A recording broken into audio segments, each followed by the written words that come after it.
Et salut les trekkers, c'est Alex et on se retrouve aujourd'hui pour une nouvelle vidéo, j'espère que vous allez bien.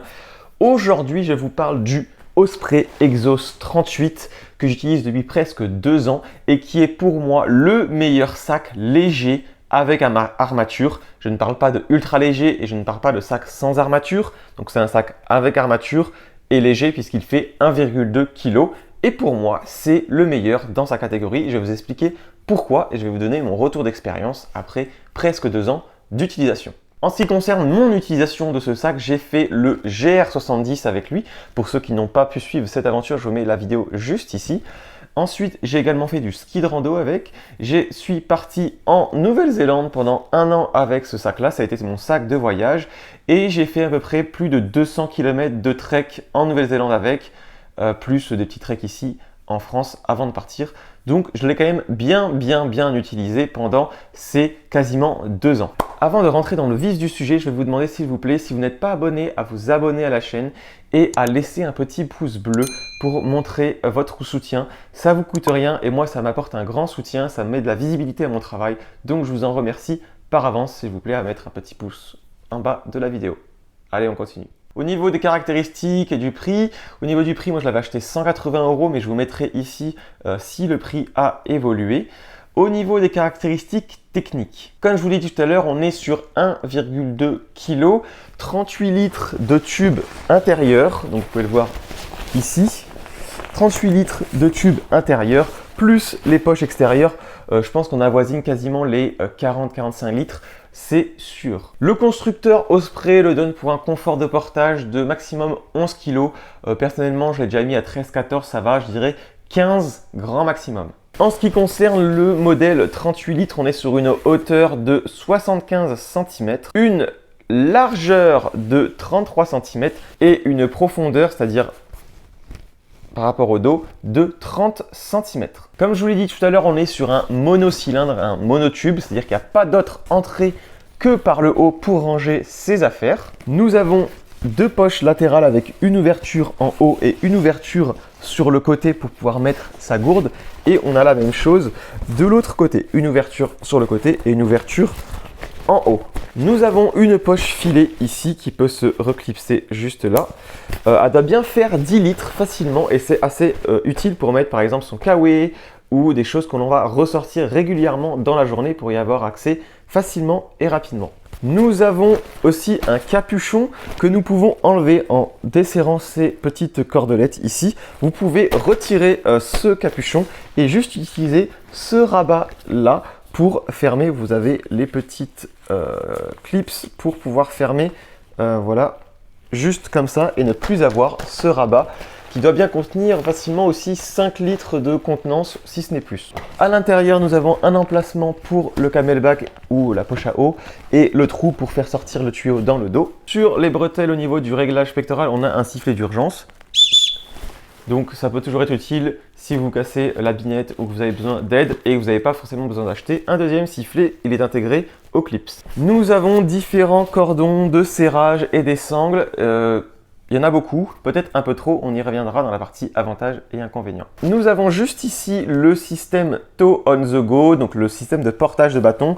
Vous les passez dans celui-ci et vous venez les mettre la pointe des bâtons ici. Donc vous avez au bâton sur le côté de votre buste. Donc c'est assez pratique lorsqu'on veut se libérer les bâtons des mains. On n'est pas obligé de s'arrêter, de descendre son sac du dos, de mettre les bâtons sur les côtés, etc. On peut juste les glisser comme un fourreau, comme une épée, le long de son torse. Donc c'est super pratique. Nous avons bien évidemment un accroche piolet.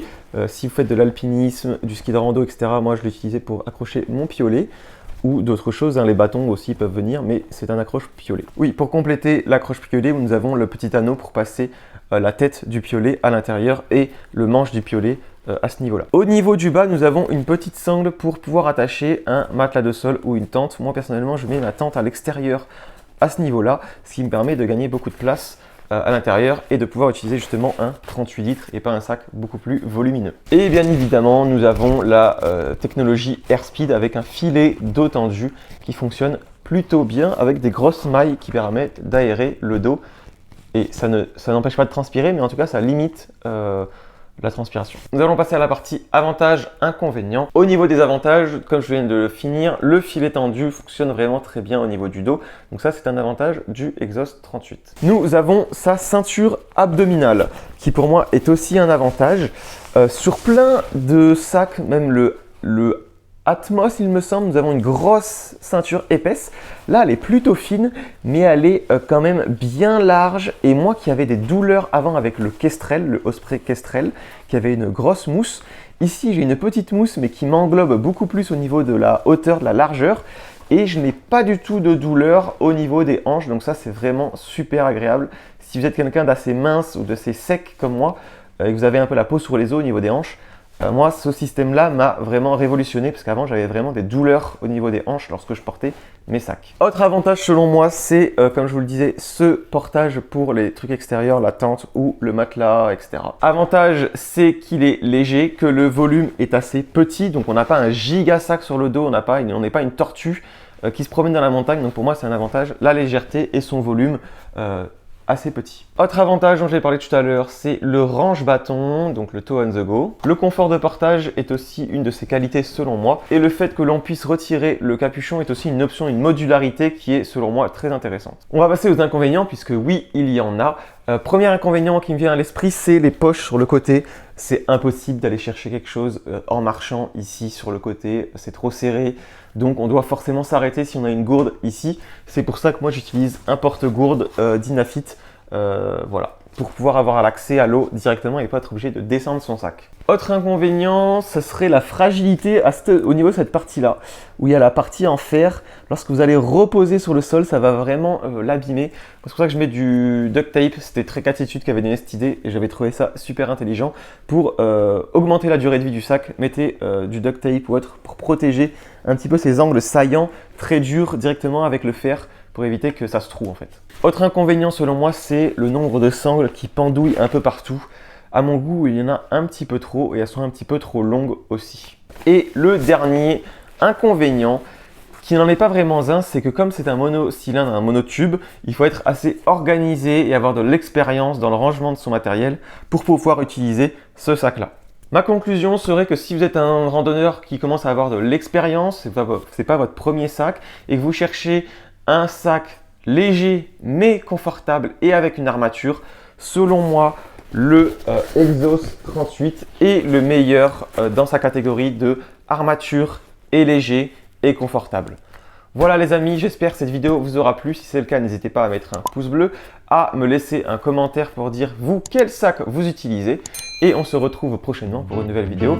Ciao ciao!